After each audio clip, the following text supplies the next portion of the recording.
Ngayon, nandito na kami sa man-made forest. Ito ba yun? Ayan. Naglalakad kami. Titingnan namin kung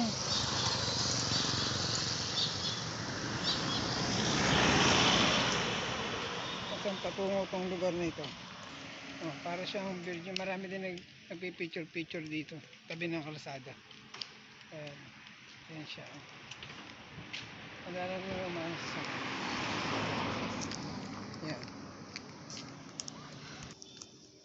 Ito, kung mapapansin nyo, yung bawat puno may mga number. May mga bilang yung bawat puno. Ayan. 40, 41, 42. Bawat puno may bilang. Ewan ko kung hanggang saan to. Parang itong sinasabing man-made forest. Ayan. Ayan, lahat may bilang. Sorry. Ayun, nagpipicturean sila sa gitna ng kalsada. So, papapicture din tayo sa gitna ng kalsada.